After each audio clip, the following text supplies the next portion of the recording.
Hi friends, welcome back to our channel. അപ്പോൾ ഞാൻ നിൽക്കുന്നത് പത്മനാഭ സ്വാമി ക്ഷേത്രത്തിൻ്റെ തൊട്ടടുത്തുള്ള കുതിരമാളികയിലാണ്. അപ്പോൾ കുതിരമാളികയിലെ കുറച്ച് വിശേഷങ്ങൾ ഷെയർ ചെയ്യാനാണ് ഞാൻ എത്തിയിരിക്കുന്നത്. അതോടൊപ്പം നമുക്ക് പത്മനാഭ സ്വാമി ക്ഷേത്രത്തിലെ കുറച്ച് വിശേഷങ്ങളൊക്കെ കാണാം. അപ്പോൾ നമുക്ക് നേരെ വീഡിയോയിലേക്ക് പോയാലോ.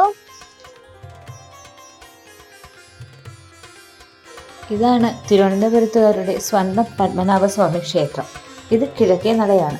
ഈ നടയിലേക്ക് വരുമ്പോൾ ഇടത് സൈഡിലായിട്ടാണ് കുതിരമാളിക സ്ഥിതി ചെയ്യുന്നത്. ഒരു ചെറിയ പ്രവേശന കവാടമാണ് ഇതിനുള്ളത്. ഈ കാണുന്നതാണ് പ്രവേശന കവാടം. ഇതിൽ ചെന്ന് കയറുമ്പോൾ തന്നെ ടിക്കറ്റ് കൗണ്ടർ കാണാം. ടിക്കറ്റ് റേറ്റും മറ്റു വിവരങ്ങളും ഇവിടെ തന്നെ എഴുതി വെച്ചിട്ടുമുണ്ട്.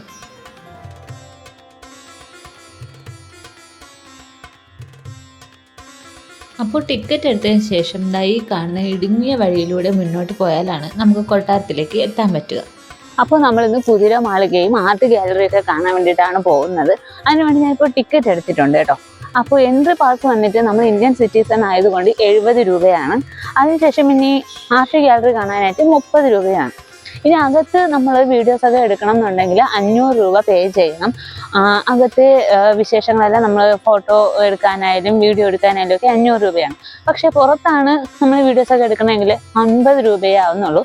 അപ്പോൾ ക്യാമറ നമ്മുടേത് മൊബൈലാണ്, അതുകൊണ്ട് നമ്മൾ 50 രൂപയുടെ ടിക്കറ്റ് എടുത്തിട്ടുള്ളൂ. അപ്പോൾ നമുക്ക് അതിലെ വിശേഷങ്ങളൊക്കെയാണ് ഇന്ന് ഷെയർ ചെയ്യാനുള്ളത്. അപ്പോൾ നമുക്ക് പോവാം.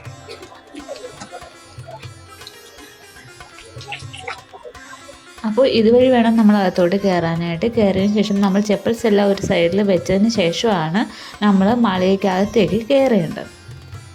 അപ്പോൾ നമ്മൾ കയറി വന്നതിന് ശേഷം ലെഫ്റ്റ് സൈഡിൽ താഴോട്ട് ഇറങ്ങി വരുമ്പോഴാണ് ചെപ്പൽസൊക്കെ വെക്കാനുള്ള സ്ഥലമുള്ളത്. അപ്പോൾ ഞാനും എൻ്റെ ചെരുപ്പ് ഇവിടെ വെച്ചിട്ടുണ്ട്. ഇനി ചെരുപ്പ് വെച്ചതിന് ശേഷം ഇനി ക്യാമറയുടെ ടിക്കറ്റൊക്കെ എടുക്കണമെങ്കിൽ വെളിയിലെ ടിക്കറ്റൊക്കെ എടുക്കുന്നത് ഇവിടെയാണ്. അപ്പോൾ ടിക്കറ്റൊക്കെ എടുത്തതിന് ശേഷം പെട്ടെന്ന് തന്നെ നമ്മൾ മാളികയ്ക്ക് അകത്തുള്ള കാഴ്ചകൾ കാണാനായിട്ടാണ് പോകുന്നത്. കാരണം ക്ലോസിംഗ് ടൈം ആവാറായി, അതുകൊണ്ടാണ്. അപ്പോൾ നമ്മൾ മ്യൂസിയത്തിൻ്റെ അകത്ത് കയറണമെങ്കിൽ സമയം എന്ന് പറയുന്നത് 9 മണിക്കും 12:30ക്കും അകത്താണ്.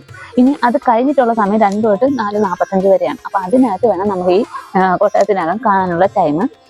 ഇത് നമ്മളിപ്പോൾ ടിക്കറ്റ് എടുത്തിട്ടുണ്ട്. അത് 1 hour ആണ്. അവർ വാലിഡ് ഫോർ 1 hour എഴുതിയിട്ടുണ്ട്. അതുകൂടി നിങ്ങൾ പ്രത്യേകം ശ്രദ്ധിക്കുക. ഈ കാണുന്നതാണ് കൊട്ടാരം. പുത്തൻ മാളിക, കുതിരമാളിക എന്നൊക്കെ ഈ മാളികയെ പറയാറുണ്ട്.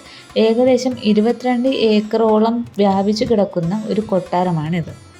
തികച്ചും കേരള വാസ്തുവിദ്യ പ്രകാരം തടിയിലും കരിങ്കല്ലിലും നിർമ്മിച്ച ഒരു കൊട്ടാരമാണിത്.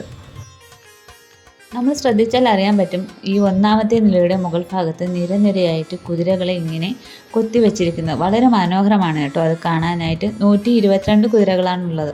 അതുകൊണ്ടാണ് നമ്മൾ ഈ മാളികയെ കുതിരമാളിക എന്ന് വിളിക്കുന്നത്. 1836 തഞ്ചാവൂരിൽ നിന്ന് വന്ന 5000-ഓളം ശില്പിമാർ 4 വർഷം കൊണ്ടാണ് ഈ മാളിക പണി കഴിപ്പിച്ചത്. ഇവിടുത്തെ മറ്റൊരു പ്രത്യേകതയായിട്ട് എനിക്ക് തോന്നിയത് ഈ നീളൻ വരാന്ത തന്നെയാണ് കേട്ടോ. ഇവിടുത്തെ തൂണുകളാണ് മറ്റൊരു പ്രത്യേകത. ഇവയെല്ലാം ഒറ്റക്കല്ലിൽ തീർത്തവയാണ്. അതോടൊപ്പം തന്നെ പറയേണ്ട മറ്റൊരു കാര്യമാണ് മേൽക്കൂരയും.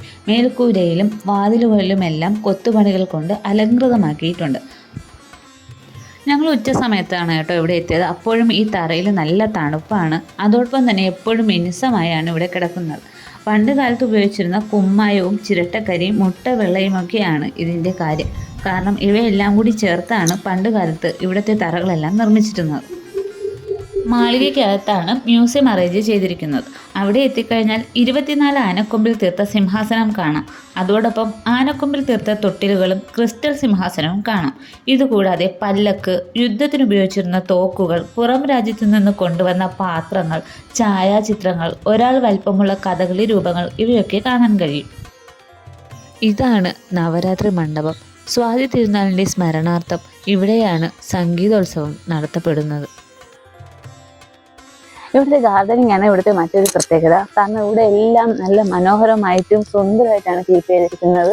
കണ്ടില്ലേ, തെച്ചിപ്പൂവൊക്കെ നല്ല ഓർഡറിൽ നല്ല ഭംഗിയിൽ വെച്ചിട്ടുണ്ട്. അതുപോലെ തന്നെ ഇവിടുത്തെ ഒരുപാട് സ്ഥലവുമുണ്ട്. നമുക്ക് ഷൂട്ടിങ്ങിനൊക്കെ പറ്റിയ സ്ഥലമാണ്. ഒരുപാട് പേര് ഇവിടെ ഷൂട്ടിങ്ങൊക്കെ എടുക്കുന്നുണ്ടായിരുന്നു.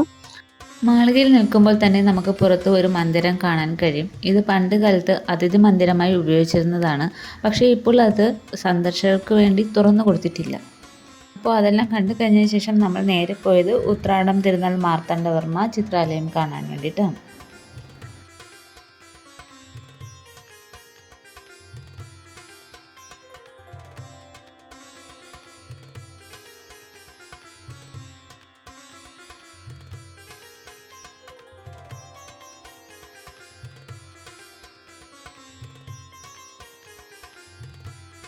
അപ്പോൾ നമ്മൾ ചിത്രാലയം കാണാൻ വേണ്ടിയിട്ട് ഇങ്ങനെ നടന്നു പോകുന്ന വഴിക്ക് അവിടെ ഒരു പാമ്പിനെ നമ്മൾ കണ്ടിട്ടുണ്ടായിരുന്നു. അപ്പോൾ അതിൻ്റെ വീഡിയോസ് കൂടെ നമ്മൾ ആ സമയത്ത് എടുത്തിട്ടുണ്ടായിരുന്നു.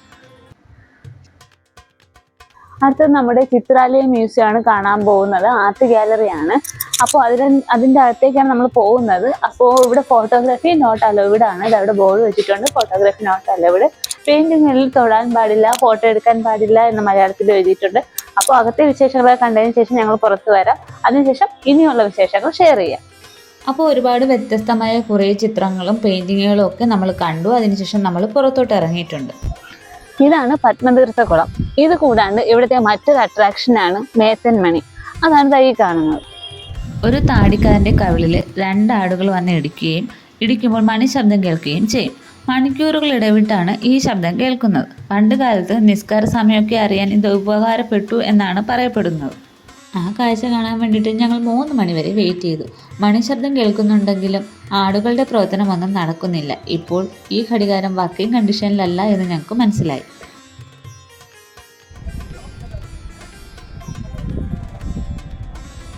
പത്മനാഭസ്വാമി ക്ഷേത്രത്തിൽ എത്തുന്നവർക്ക് കുതിരമാളികയും കണ്ടതിന് ശേഷം മടങ്ങിപ്പോകാൻ കഴിയും. ക്ഷേത്രത്തിനോട് ചേർന്ന് കാണുന്ന ഈ ബിൽഡിംഗ് എല്ലാം മാളികയുടെ ഭാഗമാണ്. മാളികയ്ക്കകത്ത് കയറി കഴിഞ്ഞാൽ ഈ ഭാഗങ്ങളൊന്നും നമുക്ക് കാണാൻ കഴിയില്ല. മാളികയുടെ കുറച്ച് ഭാഗങ്ങൾ മാത്രമാണ് സന്ദർശകർക്ക് വേണ്ടിയിട്ട് ഓപ്പൺ ആക്കിയിട്ടുള്ളത്. ക്ഷേത്രത്തിൽ ഒരുപാട് പേര് സ്ഥിരം വന്നു പോകുന്നത് കൊണ്ട് തന്നെ ക്ഷേത്രത്തിന് ഫ്രണ്ടിലായിട്ട് ഒരുപാട് കടകളൊക്കെ നമുക്ക് കാണാൻ കഴിയും. ആ കടയിലൊക്കെ ഒരുപാട് കരകൗശല വസ്തുക്കളും നെറ്റിപ്പട്ടങ്ങളും അങ്ങനെ കേരള തനിമയുള്ള കുറേ വസ്തുക്കളൊക്കെ സെയിലിന് വെച്ചേക്കുന്നത് കണ്ടു. അതുമാത്രമല്ല കസവ് സാരികളും കുട്ടികൾക്കുള്ള കേരള സ്റ്റൈലിലുള്ള ഡ്രസ്സുകളും ഒക്കെ ഇവിടെ അവൈലബിൾ ആണ്. ഇതെല്ലാം അഫോർഡബിൾ പ്രൈസായിട്ടാണ് എനിക്ക് തോന്നിയത്. അത് കഴിഞ്ഞതിന് ശേഷം നമ്മൾ പത്മതീർത്ഥകുളത്തിലെ മീനുകളെയൊക്കെ കാണാൻ വേണ്ടിയിട്ടാണ് പോയത്. അവിടെ മീനുകൾ മാത്രമല്ല ഒരുപാട് പ്രാവുകളും ഉണ്ടായിരുന്നു. ഒരുപാട് പേര് മീനുകൾക്ക് തീറ്റ വാങ്ങി ഇവിടെ കൊടുക്കുന്നുണ്ട്.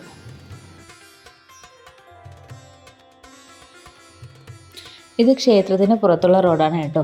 ഇവിടെയുമുണ്ട് ഒരുപാട് കുഞ്ഞു കുഞ്ഞു ഷോപ്പുകളും റെസ്റ്റോറൻറ്റുകളും ഒക്കെ. അപ്പോൾ ട്രിവാൻഡ്രത്ത് വരുമ്പോൾ നിങ്ങളും കുതിരമാളികയും പത്മനാഭസ്വാമി ക്ഷേത്രവും ഒക്കെ ഒന്ന് വിസിറ്റ് ചെയ്യുക. അപ്പോൾ അടുത്ത ആഴ്ച പുതിയൊരു വീഡിയോയുമായി കാണാം. Bye from Karthika.